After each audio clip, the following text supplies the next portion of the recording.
అందరికీ నమస్తే. Welcome back to our channel. ఈ రోజు మనతో గెస్ట్ గా ఉన్నారు పొలిటికల్ అనలిస్ట్ అశోక్ కుమార్ గారు. సార్ నమస్తే. సార్ భారతీయ యువశక్తి ట్రస్ట్ నిన్న ఏపీ ప్రభుత్వంతో అగ్రిమెంట్ చేసుకుంది. సో ఆ అగ్రిమెంట్ ద్వారా ఇప్పుడు రాష్ట్రంలో ఉన్న యువతకి ఏమైనా బెనిఫిట్స్ అనేవి ఉంటాయంటారా? 100% డ్యామ్ షూర్గా ఉంటాయి. మొన్న మధ్య అసెంబ్లీ సాక్షిగా కూడా నారా చంద్రబాబు నాయుడు గారు సీఎం హోదాలో ఆయన చెప్పినప్పుడు దాదాపు 9 లక్షల ఉద్యోగాలు ఇక్కడ గ్రౌండ్ అయినాయని చెప్పి ఆ శాఖల వారీగా ఆయన క్లియర్ కట్గా ఆయన డేటా ఇవ్వడం జరిగింది. ఏదేమైనా కూడా వీళ్ళు ఎన్నికల హామీల్లో భాగంగా 20 లక్షల ఉద్యోగాలు మన రాష్ట్ర యువతకి కల్పిస్తామని చెప్పి మాట ఇవ్వడం జరిగింది. అందులో భాగంగా ఒక 2 సంవత్సరాలు కంప్లీట్ కాకముందే ఆల్మోస్ట్ 9 లక్షల ఉద్యోగాలు రప్పిగలిగినారంటే వాళ్ళు అంటారు చూడండి, వాళ్ళు మనుషులారనైనా అన్నట్టు. ఆ మాదిరి వాళ్ళ కష్టం ఊరికే పోలా, దేవుడు ఆశీర్వాదం ఉండాలి. పైగా ఎన్డీఏ డబుల్ ఇంజిన్ సర్కార్ అంటారు కదా, అటు సెంట్రల్లో ఎన్డీఏ, ఇక్కడ ఎన్డీఏ ఉండాలి. అద్భుతంగా వీళ్ళు పరిపాలనలో ముందుకు తీసుకెళ్తున్నారు. ఈ క్రమంలో వీళ్ళు ఎన్ని రోజులు ఎంత కష్టపడినా కూడా ఇంకా కష్టపడితే ఒక 3 లక్షల ఉద్యోగాలు రప్పిగలుగుతారేమో, దానికి ఇంకొక సంవత్సరం కాలం అవుతుంది.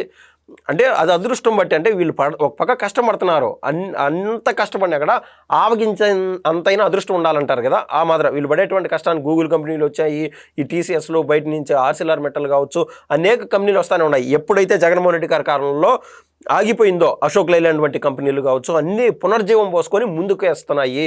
ఇందులో భాగంగా ఉద్యోగాలు ప్లేస్ అవుతానే ఉన్నాయి. ఈ క్రమంలో ఎంతసేపు ఒక రాష్ట్ర ప్రభుత్వంలో ఉన్నటువంటి పెద్దలే కష్టపడాల్సిన పని లేదు.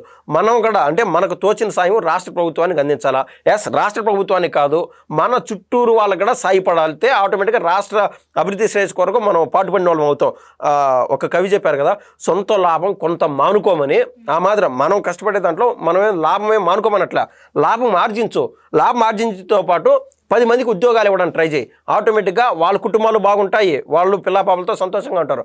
ఆ రకమైన ఆలోచనతో ఏదైతే మీరు చెప్పినారో BYST అనేటువంటి ట్రస్ట్, ఆ యొక్క ట్రస్ట్ మేనేజింగ్ డైరెక్టర్ వచ్చి లక్ష్మీ వెంకటేశ్వర గారు, ఆయన కూడా పెద్ద నిండైన మనసుతో ఏం చేశాడంటే, రాష్ట్రంలో అటు అమరావతి, విజయవాడ, అంతకు పైన ఉన్నటువంటి విశాఖపట్నం కావచ్చు, తిరుపతి, కడప, అనంతపూర్, ఇటువంటి అన్ని మహానగరాలు ఏవైతే ఉన్నాయో డెవలపింగ్ సిటీస్, వీటన్నిటిలో ఇది ఒక పార్టిసిపేషన్ చేపించి ఎవరైతే ఉత్సుకతగా ఉంటారో, వాళ్ళ దగ్గర డబ్బులు ఉండవు, అటువంటి వాళ్ళకి వీళ్ళు తోడ్పాటు అందిస్తారు. బట్ వాళ్ళ దగ్గర ఆలోచనలు ఉండాలి, సరైన డిపిఆర్ ఉండాలి. ఇప్పుడు 10 లక్షల రూపాయలు పెట్టి ఇన్వెస్ట్మెంట్ పెట్టి ఏదైనా ఇన్వెస్ట్మెంట్ పెట్టి చేస్తే సంవత్సరానికి నువ్వు ఎంత లాభం తీయగలుగుతావు? 2.5 లక్షల లాభం తీయగలుగుతావా?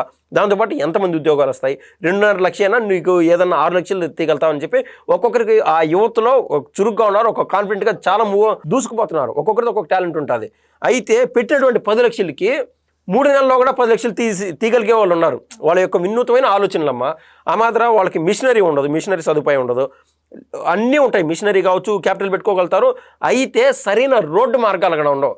దాన్ని రాష్ట్ర ప్రభుత్వం ముందుకొచ్చి రోడ్డు మార్గాలు కానీ ఇటువంటి సదుపాయాలు కల్పిస్తారు, లేదా వాటర్ ఫెసిలిటీ కల్పిస్తారు. వాటర్ ఫెసిలిటీ కానీ కల్పిస్తే ఈ మాత్రం ఇంత యువతకు నేను ఉద్యోగాలు ఇవ్వగలుగుతాను, దాంతోపాటు ఇంత ఎకానమీ నేను డెవలప్ చేయగలుగుతాను.